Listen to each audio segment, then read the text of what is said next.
ஒரு 4-5 வருஷத்துக்கு முன்னாடி மனிதர்கள் கிட்ட இருந்த மனித நேயத்தோட அளவு என்னன்னா, ஒரு மனிதன் வந்து ரோட்ல அடிபட்டு சாக துடிச்சிட்டு இருந்தாலும் அவனை கண்டுக்காம கடந்து போயிட்டு இருந்த இந்த மனிதர்கள் இன்னைக்கு ஒரு 2 வருஷமா ரொம்ப மனித நேயமிக்கவர்களா மாறிட்டாங்க. சோசியல் மீடியால நிறைய பேரு தெருநாய்களுக்கு உணவு அளிச்சு அதை பராமரிக்கிற விஷயம் வந்து மனிதர்கள் கிட்ட ஒரு மனித நேயம் வளர்ந்திருக்கு அப்படின்றத காட்டுது.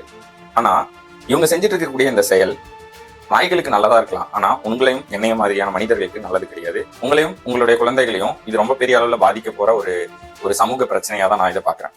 இன்னைக்கு 2024 கணக்கெடுப்பின்படி 34.5 லட்சம் மக்கள் வந்து தெருநாய் கடியால பாதிக்கப்பட்டிருக்காங்க. இது ரிஜிஸ்டர் பண்ணி ட்ரீட்மெண்ட் எடுத்துக்கிட்டவங்களோட கணக்கெடுப்பு.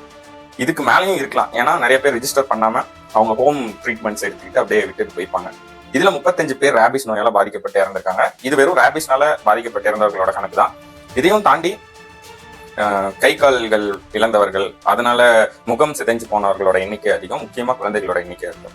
ஸோ இதெல்லாம் நான் ஏன் தவறு அப்படின்னு சொல்றேன்னா, எல்லாத்துக்குமே ஒரு கைட்லைன்ஸ், ஒரு நெறிமுறைகள் அப்படின்றது இருக்கு.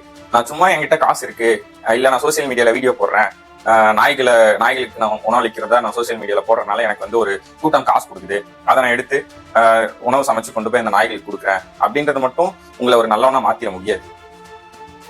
ஏன் அப்படி நான் சொல்றேன்னா, இந்த நாய்கள் நீங்க உணவளிக்கும் போது அதுக்குன்னு ஒரு டெரிட்டரியை கிரியேட் பண்ணிக்குது. உதாரணத்துக்கு ஒரு தெருவில் நான் ஒரு நாய்க்கு சாப்பாடு போடுறேன்னா அதை பார்த்து இன்னும் பக்கத்து தெருவுல இருந்து 10 நாய் அந்த இடத்துக்கு வரும். ஒரு பெரிய குரூப் அந்த இடத்துல கிரியேட் ஆகுது. அப்புறம் அதுக்குன்னு ஒரு டெரிட்டரியை ஃபிக்ஸ் பண்ணிக்குது. அந்த குரூப் வந்து நீங்க சாப்பாடு வைக்கக்கூடிய இடத்த தன்னுடைய டெரிட்டரியா டிசைட் பண்ணிக்குது. அதை பாதுகாக்கிறதுக்கு அது வந்து முயற்சி பண்ணும். நாளைக்கு சம்பந்தம் இல்லாத ஒரு ஸ்ட்ரேஞ்சர் அந்த இடத்த கடந்து போறாருன்னா, ஸோ அதோட டெரிட்டரிக்கு ஆபத்துன்னு நினைச்சிட்டு அவங்களை தாக்குறதுக்கு முயற்சி பண்ணாது. ஸோ நீங்க என்னதான் நீங்க நாய்கள் வந்து ஃப்ரெண்ட்லி அப்படின்னு நீங்க சொன்னாலும் அது வந்து ஒரு வைல்ட் அனிமலா இருந்துதான் ஒரு பெட் அனிமலா வந்து கன்வெர்ட் ஆயிருக்கு. அதோட மனநிலை எப்படி இருக்குன்னா, தன்னோட இடத்துக்குள்ள புதுசா யாராவது வந்து அவங்களை தாக்கணும் அப்படின்னு தான் இருக்கும். நீங்க என்னதான் உணவு வச்சு அதை ஃப்ரெண்ட்லியா பார்த்துக்கிட்டாலும் அது அப்படிதான் பண்ணும். ஸோ இதுக்காக நான் என்ன சொல்றேன், அதுக்கு உணவு அளிக்க கூடாதுன்னு சொல்றேன் இல்ல. நான் இப்படி பேசினா இதுக்கு எதிராக நிறைய பேர் கருத்துக்கள் சொல்ல வருவாங்க. எப்படின்னா, ஹைகோர்ட்டே வந்து இந்த மாதிரியான தெருநாய்களுக்கும் பூனைகளுக்கும் உணவளிக்கிறது வந்து குற்றம் இல்லை, அது வந்து ஒவ்வொரு மனிதனோட கடமை அப்படின்னு சொல்லுவீங்க. அது கூடவே இன்னொன்னு சொல்லியிருக்காங்க, நீங்க உணவளிக்கக்கூடிய இடம் வந்து மனிதர்கள் நடமாட்டம் இல்லாத ஒரு இடமா இருக்கணும், குழந்தைகள் விளையாடக்கூடிய இடமா இருக்கக்கூடாது. நீங்க உணவளிக்கிறீங்கன்னா அதுக்கு ஃபுல் ரெஸ்பான்சிபிலிட்டிஸ். இப்போ ஒரு 10 நாய்க்கு நீங்க தினமும் சாப்பாடு போடுறீங்கன்னா அந்த 10 நாய் என்ன பண்ணாலும் அதுக்கு நீங்க தான் பொறுப்பு.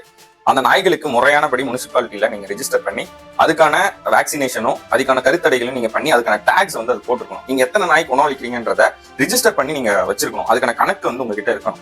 ஸோ நீங்க இது எதையுமே ஃபாலோ பண்ண மாட்டீங்க, டைரக்டா போய் சாப்பாடு மட்டும் போட்டுருவீங்க. அது நல்லா தின்னு கொளுத்து